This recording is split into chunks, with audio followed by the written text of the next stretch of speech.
If you are stuck in your life right now, I want you to stop reading self-development books for the next 30 days and read fiction instead. That sounds weird coming out of my mouth. I love self-improvement books and I've talked about them a lot on this channel over the years. But if you are in a period of life where you are stuck and your character needs to change and you want to become a new person but you're not quite sure how to do it, you have most likely read How to Win Friends and Influence People. You've read Awaken the Giant Within. You've read Atomic Habits. You've read Discipline Equals Freedom. All great self-improvement books, but they haven't worked. For whatever reason, they haven't worked. Now, going round in the same circle, reading self-improvement books will not get you where you need to go. And I recently read the best book I think I've ever read. I have not been so gripped by a book since I was 9 years old. When I was 9 years old, I read the Harry Potter series for the first time, and I just loved the world. I'm still a big Harry Potter fan to this day. I build Lego Hogwarts. I've got about 20 wands in my room. That's just a side point.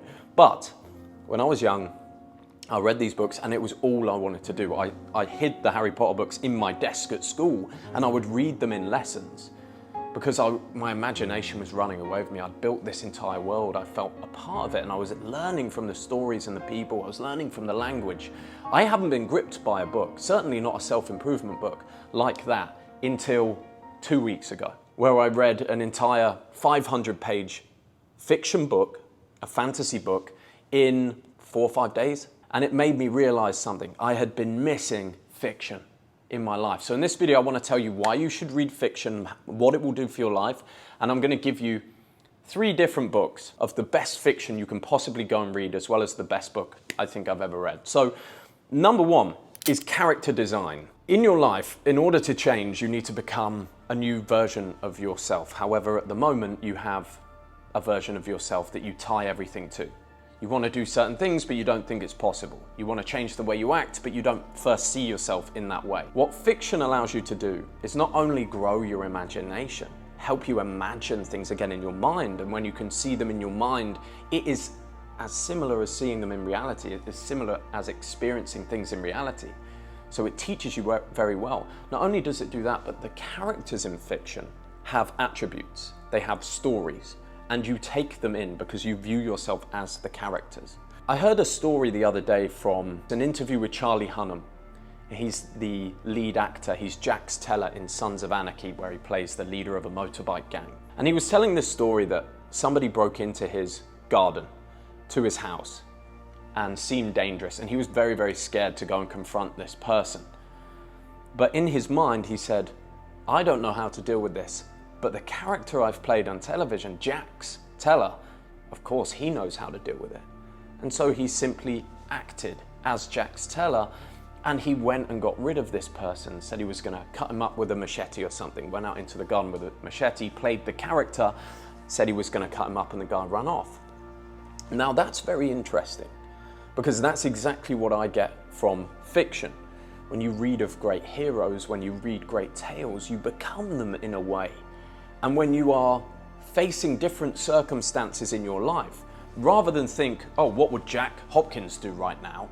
This normal version of me, you think to the characters that you love and you act in the way that they act. There's very few self-development books that provide you with that level of character design in your mind that can change your life. And the reason I think this works is because most success, changing your life, comes down to courage and bravery.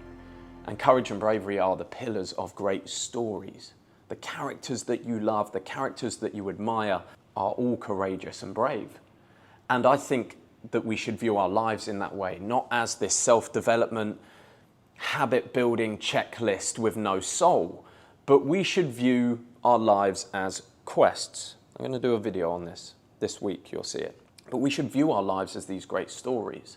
Now, what better way to prepare to view our life that way than to read incredible stories from incredible authors? Not only that, but reading fiction will improve your language, the way that you speak, the things that you say, the words that you know, far more than very simply written self-development books. So, what should you read to actually build a world, to design a new character, to feel invigorated in your life, and also get an escape from the world, an escape where you actually get to rest because you become another character. 5 hours sat alone reading, to me, has 3 weeks of vacation in 5 hours. A total shut off of the mind from the scrolling, the world, the money, the work you need to do. Total relaxation in a book and a new world. Very, very useful for your life. Whilst not only giving you that rest, but also allowing you to focus for long periods of time, building your focus rather than scrolling. So, first book I recommend is Endurance, Shackleton's Great Voyage by Alfred Lansing. That book is absolutely fantastic to build your courage as a leader. And it's a true story of the adventures of Ernest Shackleton, a great explorer, and the men that went with him. And by reading this, you don't get told these are the 5 greatest steps to leadership, these are who you should be. You become Ernest Shackleton in that book, and you learn the lessons as he learns them through living the story in your mind. Far more effective than just reading 5 tips for being a better leader. Number 2 is the James Bond novels. The James Bond novels allow you to enter the world and the mind of James Bond, to have incredible skills, be able to lay women at ease, go on great adventures around the world, fire guns, drive fast cars, fight. All of those things are things that we want as men. That's why we love the movies. That's why the movies have done so well. The books are an internal working of James Bond's mind. You can't see what James Bond is thinking in a movie. You might be able to see a twitch in his eye and the emotion that Daniel Craig portrays as an actor, but you cannot see what the author wanted you to know from James Bond's mind. You can't see the intricacies of how he lives and why he lives that way. However, in the books you can. So there's a lot of James Bond novels by Ian Fleming. I would recommend you read Casino Royale first, it's the first book.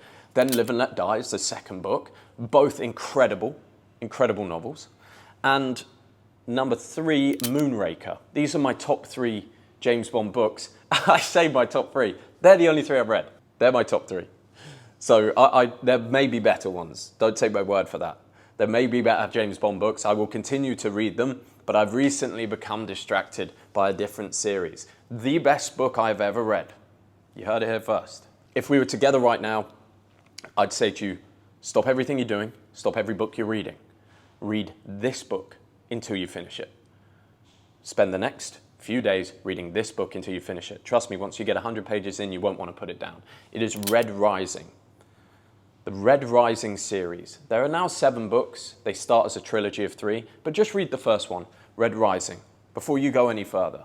Don't worry about the other books. Read the first one. I guarantee you read the entire series. I'm on the second book right now.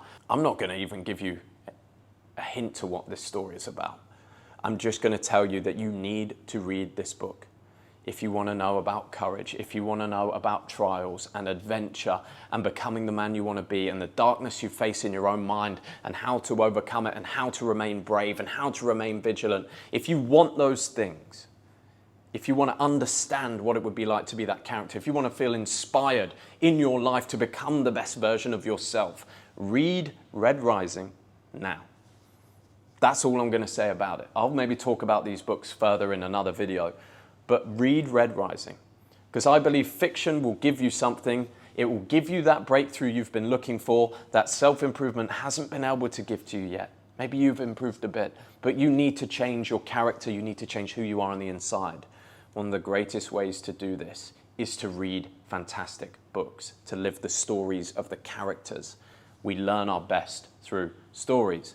So there you go. Go and read it, Red Rising, then continue with Shackleton's Great Voyage and the James Bond novels and whatever other fiction you would like. I'm not saying that self-improvement books are bad and that you should never read them. Of course you should. But I think there's a time in a man's life where he needs a break from all of that. You need a break from trying to consciously improve and instead improve with stories and vigor and confidence and bravery that is given to you through books. It's been a pleasure. I'll see you on the next one. Whoop-pow!